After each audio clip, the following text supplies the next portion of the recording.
Morning students, आज हम refraction of light से रिलेटेड एक एक्सपेरिमेंट बता रहे हैं जो कि बहुत ही वंडरफुल है। इसको ध्यान से सुनने के बाद इस पर बहुत सारे प्रश्नों का समाधान आप खुद कर सकते हैं। ये देखिए बीकर है, ये आपका बीकर है, द्रोणिका कहते हैं जिसको हम लोग। ये कोई कंटेनर है, बीकर है, और आपको यह पता होगा ये वाटर है, ये आपका जल लिखे है वाटर है, और यह एयर है।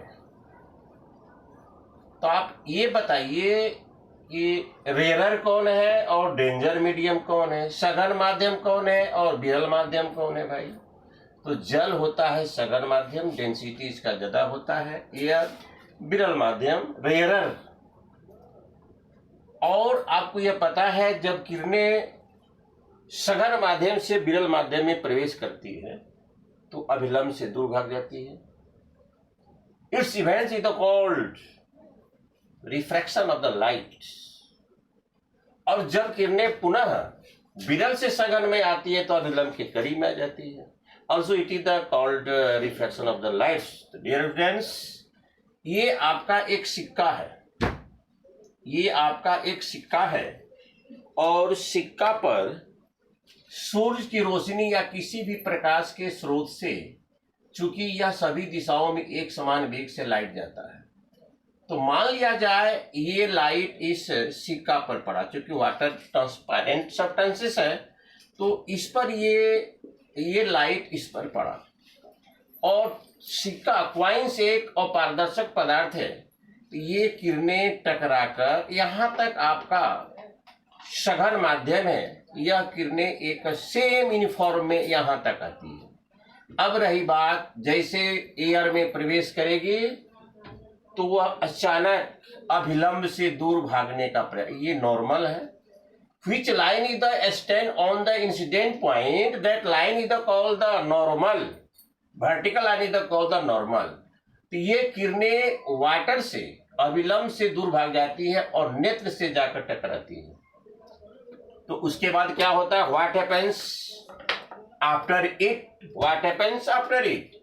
ये किरणें पुनः पीछे की तरफ लौटती है। तो यहां तक तो विरल माध्यम है, और जैसे किरणें वाटर में प्रवेश करती है तो वह सघन माध्यम हो गया, उसका अपोज में हो गया, तो अभिलंब के करीब में आने का प्रयास करती है, जिसके कारण अपसरित किरणें बी बिंदु पर मिल जाती है। अपसरित किरणें बी बिंदु पर मिल जाती है, तो इस सिक्के का एक आभासी प्रतिबिंब यहां बन जाता है, जिसके कारण दर्शक को सिक्का यहां पर दिखाई देगा। सिक्का अपने वास्तविक स्थिति से ऊपर उठाई दिखाई देता है।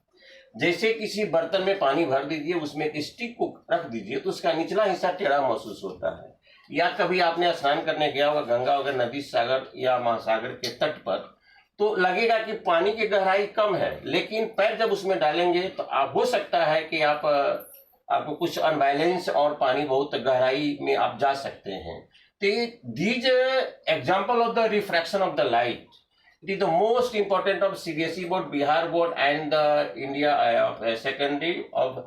secondary classes schools, सबके लिए most important है। तो ये रिफ्लेक्शन ऑफ लाइट क्या कारण है कि पानी से भरी बाल्टी के पेंदी पर रखा हुआ सिक्का अपने वास्तविक गहराई से ऊपर उठा हुआ मालूम पड़ता है?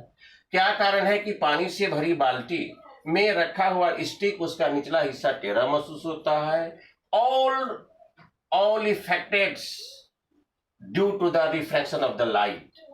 तो आपको पता है कि एयर जो वाटर जो होता है सघन माध्यम एयर के अपेक्षा, तो जब किरणें यहां से चली तो यहां तक तो यूनिफॉर्म में आई, लेकिन यहां में जैसे यह एयर में जाती है तो अभिलंब से दूर भाग जाती है, नेत्र से टकराकर पुनः पीछे की तरफ वर्चुअल रूप में अपसरित होती है, तो अभिलंब के करीब में आएगी। अभिलंब के करीब में आने से क्या होगा? ये किरणें यहां पर मिलती है। नतीजा यह होता है इस सिक्के का प्रतिबिंब यहां बनता है, क्योंकि हर जगह इसका नॉर्मल बनते जाएगा, और वो अभिलंब के करीब में आते जाएगी। नतीजा ये होता है सिक्का का एक वर्चुअल इमेज यहाँ बनता है और व्यक्ति को यह सिक्का यहाँ पर दिखाई देता है। तो डियर स्टूडेंट्स, आज का हमारा ये टॉपिक समाप्त हुआ और हर संभव आपको प्रयास करना है कि हमारे चैनल को सब्सक्राइब करें, मुझे प्रोत्साहित करते रहें। और जो मैं प्रॉमिस किया, I promise with you, I always give major concept of math, Sanskrit, chemistry. Thank you very much.